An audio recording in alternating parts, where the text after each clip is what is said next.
வங்காள விரிகுடாவில் இலங்கைக்கு தென்கிழக்கே பொத்துவிலில் இருந்து 236 கிலோமீட்டர் தென்கிழக்கு திசையில் காணப்படும் ஆழ்ந்த காற்றழுத்த தாழ்வு மண்டலம் தொடர்ச்சியாக வலுப்பெற்று வருகின்றது.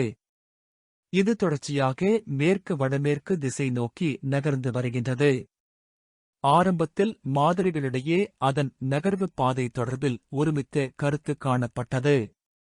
ஆனால் தற்போது மாதிரிகள் இரண்டு வகையான நகர்வு பாதைகளை காட்டுகின்றது என யாழ்ப்பாண பல்கலைக்கழகத்தின் புவியியல் துறையின் சிரேஷ்ட விரிவுரையாளர் நாகமுத்து பிரதீபராஜா எதிர்வு கூறியுள்ளார்.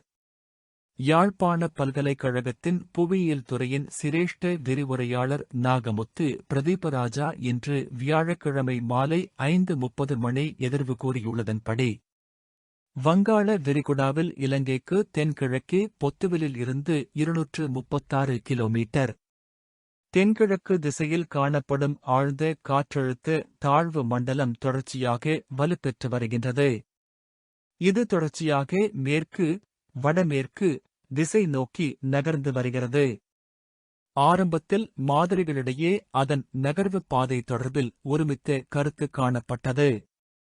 ஆனால் தற்போது மாதிரிகள் இரண்டு வகையான நகர்வு பாதைகளை காட்டுகின்றது. நகர்வு 1 ஏற்கனவே இருந்தது போன்று இலங்கையின் கிழக்கு கரையை அண்மித்து பின் வடக்கு திசை நோக்கி நகர்ந்து அதன் பின்னர் எதிர்வரும் ஜனவரி 10, 2026 அன்று மாலை மன்னார் வளைகுடா கடற்பகுதிக்குள் பிரவேசித்தல். நகர்வு 2 இலங்கையின் கிழக்கு மாகாணத்தின் மட்டக்களப்புக்கும் அம்பாந்தோட்டைக்கும் இடையில் நிலப்பகுதிக்குள் எதிர்வரும் ஜனவரி 9, 2026 அன்று இரவு அல்லது ஜனவரி 10, 2026 அன்று அதிகாலை பிரவேசித்தல். நகர்வு 1 இன் ஊடாக பயணித்தால் வடக்கு மாகாணம் நான் முன்னரே குறிப்பிட்டபடி எதிர்வரும் ஜனவரி 12, 2026 வரை மிக மிக கனமழையைப் பெறும். 4 நாள் திரட்டிய மழை வீழ்ச்சி 600 மில்லி மீட்டரை விட அதிகம். நகர்வு 2 இன் ஊடாக பயணித்தால் வடக்கு மாகாணம் கனமான 200 மில்லி மீட்டர் திரட்டிய மழை வீழ்ச்சியைப் பெறும்.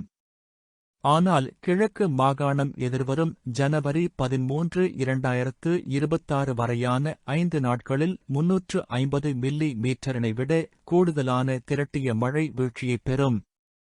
நகர்வு 2 இன் படி இந்த ஆழ்ந்த காற்றழுத்த தாழ்வு மண்டலம் நகர்ந்தால் மத்திய மாகாணம் ஊவா மாகாணம் என்பன 300 மில்லி மீட்டரினை விட கூடுதலாக திரட்டிய மழை வீழ்ச்சியைப் பெறும்.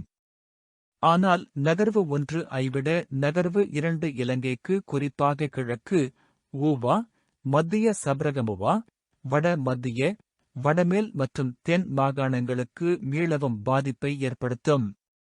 நகர்வு 2 இன் மையப் பகுதியாக மத்திய ஊவா மற்றும் சப்ரகமுவ மாகாணங்கள் அமையும் என்பதனால் மேற்குறிப்பிட்ட மாகாணங்களில் குறிப்பாக கண்டி, மாத்தளை, நுவரெலியா, பதுளை, ஏகாலை, குருநாகல் மாவட்டங்களில் நிலச்சரிவு நிகழ்வுகளுக்கான அதிகூடிய வாய்ப்புகள் உள்ளன. ஆனால் இந்த நிகழ்வின் நகர்வு பற்றிய இறுதி முடிவை நாளை ஜனவரி 9, 2026 காலையே தீர்மானிக்க முடியும். நகர்வு 2 உறுதியானால் மீளவும் மலையகத்தின் பல பகுதிகள் நிலச்சரிவு அபாயத்தை எதிர்கொள்ளும். ஆகவே இது தொடர்பாக மிக மிக முன்னெச்சரிக்கையாகவும் விழிப்பாகவும் இருக்க வேண்டும்.